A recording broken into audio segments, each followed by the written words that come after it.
Welcome. This demonstration video offers you help and guidance for injecting with the Humira Adalimumab pre-filled syringe. Watch this video and read the entire patient instructions for use found in your Humira package.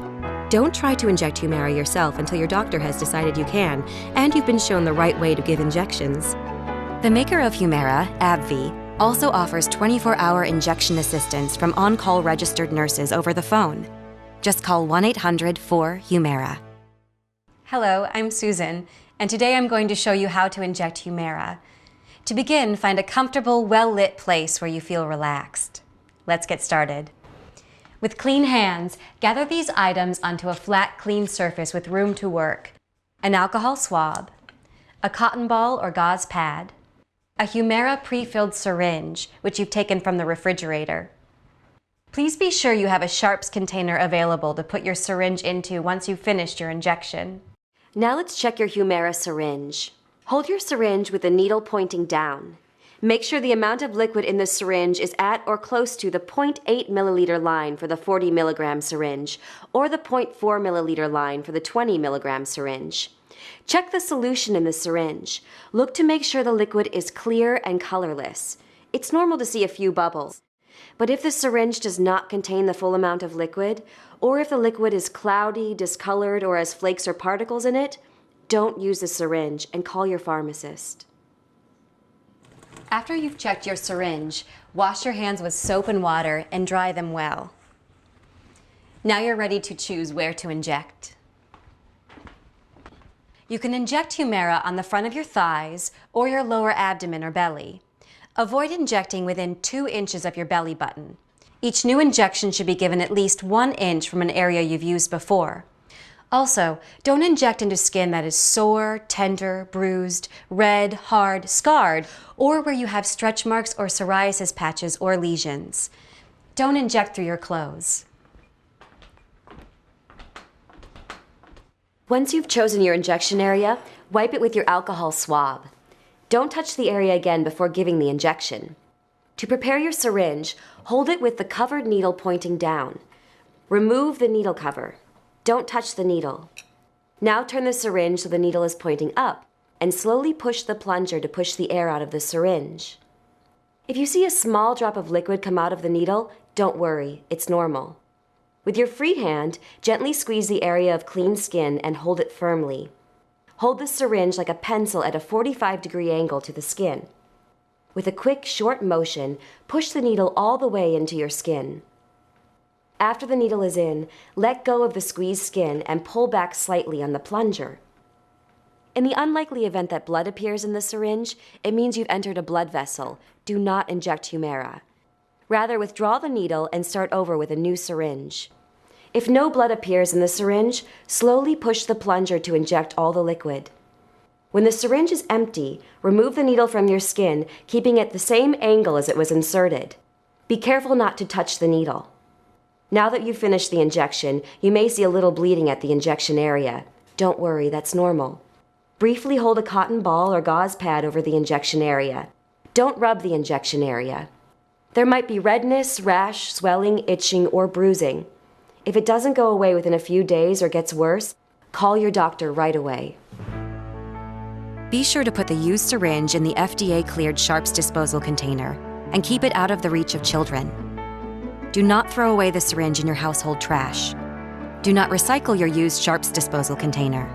When your sharps disposal container is almost full, you will need to follow your community guidelines for the right way to dispose of your sharps disposal container. For more information about safe sharps disposal and for specific information about sharps disposal in the state you live in, go to the FDA website at www.fda.gov/safesharpsdisposal. Congratulations, you've done it. Remember to read the entire patient instructions for use and call your doctor with any questions about injections. Of course, you can also call the AbbVie registered nurses with any questions at 1-800-4-HUMIRA. AbbVie is ready to help at every step of your treatment journey.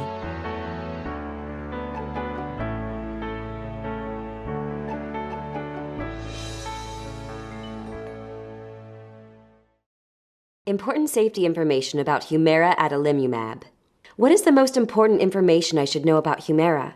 You should discuss the potential benefits and risks of Humira with your doctor. Humira is a TNF blocker medicine that can lower the ability of your immune system to fight infections. You should not start taking Humira if you have any kind of infection unless your doctor says it's okay. Serious infections have happened in people taking Humira. These serious infections include tuberculosis, TB, and infections caused by viruses, fungi, or bacteria that have spread throughout the body. Some people have died from these infections. Your doctor should test you for TB before starting Humira and check you closely for signs and symptoms of TB during treatment with Humira. If your doctor feels you are at risk, you may be treated with medicine for TB. Cancer. For children and adults taking TNF blockers, including Humira, the chance of getting lymphoma or other cancers may increase. There have been cases of unusual cancers in children, teenagers, and young adults using TNF blockers. Some people have developed a rare type of cancer called hepatosplenic T-cell lymphoma. This type of cancer often results in death. If using TNF blockers, including Humira, your chance of getting two types of skin cancer, basal cell and squamous cell, may increase. These types are generally not life-threatening if treated. Tell your doctor if you have a bump or open sore that doesn't heal. What should I tell my doctor before starting Humira?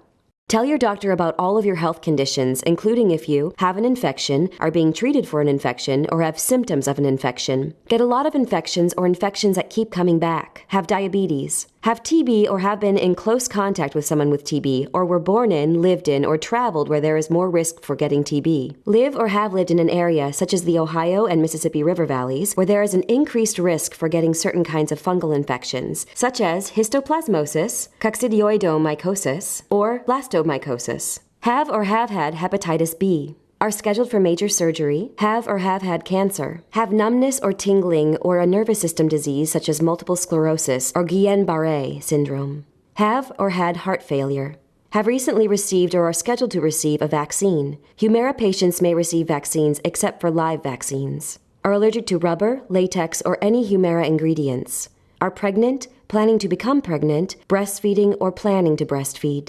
Also tell your doctor about all the medicines you take. You should not take Humira with Orencia, abatacept, Kineret, anakinra, Remicade, infliximab, Enbrel, etanercept, Cimzia, certolizumab, Pegol, or Simponi, golimumab. Tell your doctor if you have ever used Rituxan, rituximab, Imurin, azathioprine, or purinethol, mercaptopurin 6-MP. What should I watch for after starting Humira?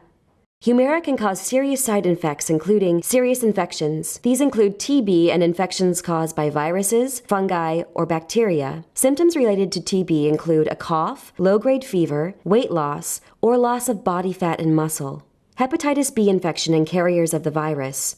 Symptoms include muscle aches, feeling very tired, dark urine, skin or eyes that look yellow, little or no appetite, vomiting, clay-colored bowel movements, fever, chills, stomach discomfort, and skin rash. Allergic reactions. Symptoms of a serious allergic reaction include hives, trouble breathing, and swelling of your face, eyes, lips, or mouth.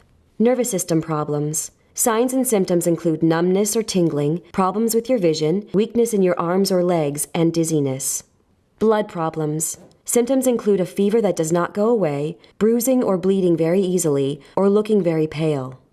Heart failure, new or worsening. Symptoms include shortness of breath, swelling of your ankles or feet, and sudden weight gain. Immune reactions including a lupus-like syndrome. Symptoms include chest discomfort or pain that does not go away, shortness of breath, joint pain, or rash on your cheeks or arms that gets worse in the sun. Liver problems.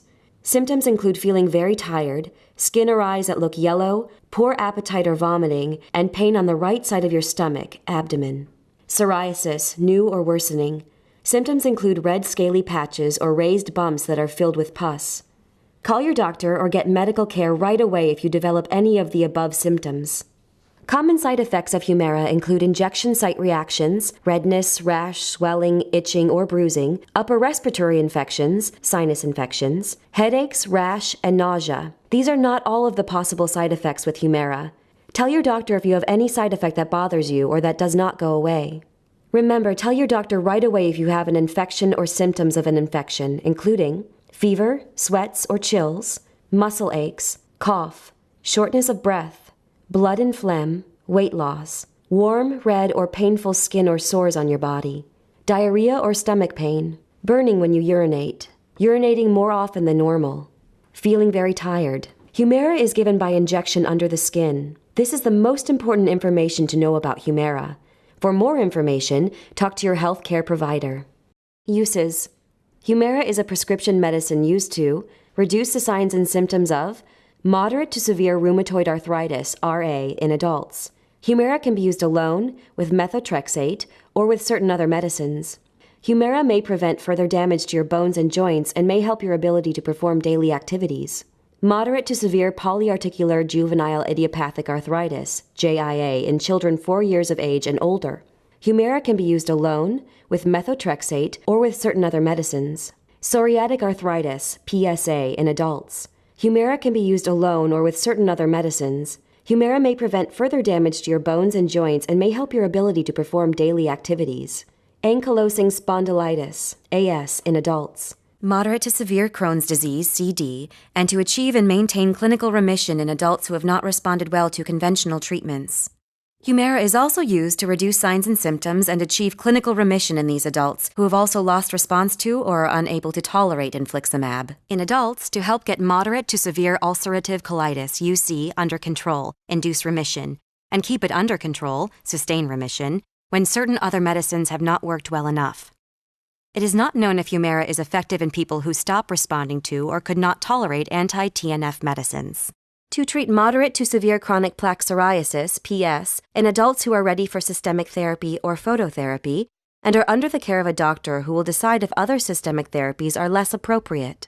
You are encouraged to report negative side effects of prescription drugs to the FDA. Visit www.fda.gov/medwatch or call 1-800-FDA-1088. If you cannot afford your medication, contact www.pparx.org or call the toll-free phone number 1-888-4PPA-NOW for assistance. Please see accompanying full prescribing information, including patient instructions for use in the medication guide, and discuss it with your doctor.